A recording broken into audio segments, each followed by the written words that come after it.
নমস্কার। অ্যালপ্রাজোলাম নামটা বেশ পরিচিত, তাই না? উদ্বেগ বা অ্যাংজাইটি কমানোর জন্য এটা খুব পরিচিত একটা ওষুধ, কিন্তু এর ব্যাপক ব্যবহারের পাশাপাশি জড়িয়ে আছে কিছু গুরুতর ঝুঁকিও। তো চলুন আজকের এই বিশ্লেষণে আমরা বিশেষজ্ঞ মতামতের উপর ভিত্তি করে এই ওষুধটার আদ্যোপান্ত জেনে নিই।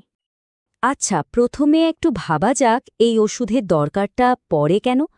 কল্পনা করুন তো এমন এক মানসিক অবস্থার কথা যেখানে দুশ্চিন্তা বা অস্থিরতা যেন নন স্টপ চলতেই থাকে, কিছুতেই থামে না। ঠিক এই অবস্থাকেই বলে অ্যাংজাইটি বা প্যানিক ডিসঅর্ডার, আর এর চিকিৎসার জন্যই অ্যালপ্রাজোলাম ব্যবহার করা হয়।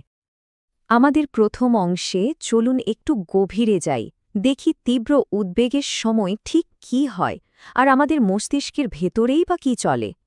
মানে এটা কিন্তু সাধারণ নার্ভাসনেস বা টেনশন নয়, এটা এমন একটা অবস্থা যেখানে মানুষ আবেগের দিক থেকে পুরোপুরি ভেঙে পড়তে পারে। এমনকি পরিস্থিতি গুরুতর হলে খাওয়া বা কথা বলার মতো সাধারণ দৈনন্দিন কাজগুলো করাও কঠিন হয়ে দাঁড়ায়। তাহলে এই অবস্থাকে নিয়ন্ত্রণে আনার জন্য যে ওষুধটা দেওয়া হয় সেটা আসলে কি? আসুন অ্যালপ্রাজোলামের পরিচয়টা জেনে নেওয়া যাক। সোজা কথায় বলতে গেলে এটা বেনজোডাইজেপিন ক্লাসের একটা ওষুধ। এর প্রধানত দুটো কাজ। এক, এটা একটা অ্যাংজোলাইটিক, মানে এটা সরাসরি উদ্বেগ কমায়। আর দুই, এটা একটা সেডেটিভ, যা আমাদের মস্তিষ্ককে শান্ত করে, রিল্যাক্সড করে এবং কি ঘুম আনতেও সাহায্য করে। বুঝতেই পারছেন, এর প্রভাবটা বেশ বিস্তৃত। শরীর আর মনকে একটা হাই অ্যালার্ট অবস্থা থেকে শান্ত, স্বাভাবিক অবস্থায় ফিরিয়ে আনার জন্যই এটা ডিজাইন করা হয়েছে। বেশ, কিন্তু সবচেয়ে মজার বিষয় হলো এটা ঠিক কিভাবে মস্তিষ্ককে শান্ত করে। চলুন এর পেছনের বিজ্ঞানটা একটু সহজ করে বুঝে নিই। আমাদের মস্তিষ্কের ভেতরে ভাবুন, গাড়ির মতো একটা অ্যাক্সেলারেটর আর একটা ব্রেক সিস্টেম আছে। কিছু কেমিক্যাল সিগন্যাল মস্তিষ্কের স্পিড বাড়ায়, আবার কিছু কমায়। অ্যালপ্রাজোলাম কাজ করে ওই ব্রেক সিস্টেমটার উপর। মস্তিষ্কের এই যে প্রধান ব্রেক প্যাডেল, সেটার একটা নাম আছে। এর নাম গাবা বা গামা অ্যামিনোবিউটেরিক অ্যাসিড। এর মূল কাজটাই হল মস্তিষ্কের অতিরিক্ত উত্তেজনা কমিয়ে একটা শান্ত ভাব তৈরি করা।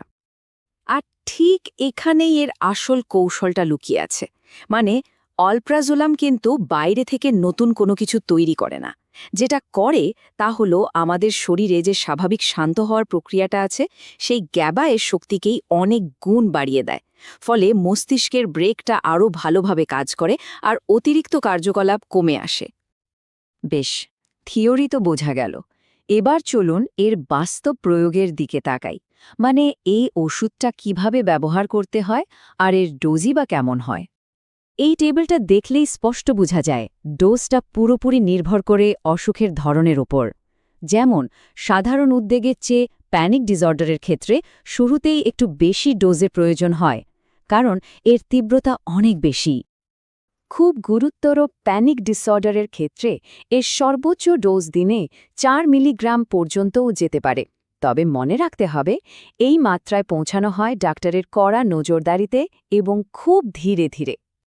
ওষুধটা যাতে ঠিকমতো কাজ করে আর পার্শ্বপ্রতিক্রিয়া কম হয়, তার জন্য কিছু নিয়ম মেনে চলা ভালো।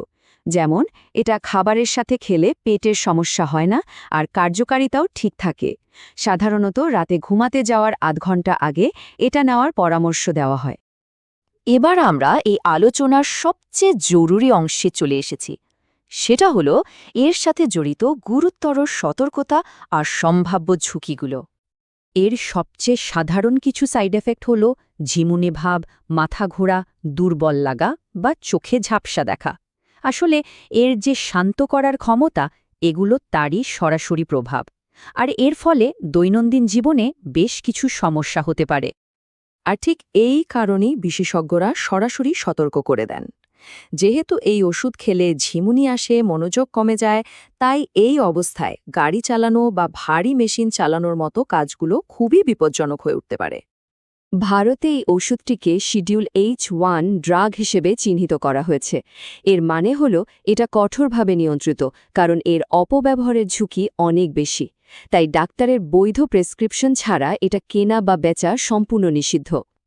আর একটা বড় ঝুঁকি হল এর ওপর নির্ভরশীল হয়ে পড়ার সম্ভাবনা। এই কারণেই হঠাৎ করে ওষুধটা বন্ধ করে দিলে মারাত্মক উইথড্রয়াল সিম্পটম দেখা দিতে পারে। তাই এটা ছাড়ার পুরো প্রক্রিয়াটা ডাক্তারের তত্ত্বাবধানে খুব ধীরে ধীরে ডোজ কমিয়ে করতে হয়। এই পুরো আলোচনা থেকে যদি একটা কথা মনে রাখতে হয় তবে সেটা হলো এইটা: কোনো অবস্থাতেই আলপ্রাজোলামের সাথে অ্যালকোহল মেশানো যাবে না, একদমই না।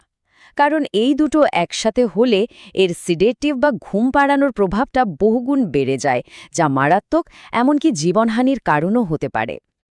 সবশেষে একটাই কথাই বলার, আলপ্রাজোলাম নিঃসন্দেহে একটা শক্তিশালী ওষুধ, আর শক্তিশালী জিনিসের সাথে শক্তিশালী দায়িত্বও জড়িয়ে থাকে। তাই এই ওষুধটা সম্পর্কে ভালোভাবে জানা আর বোঝাটাই হলো একে নিরাপদে ব্যবহার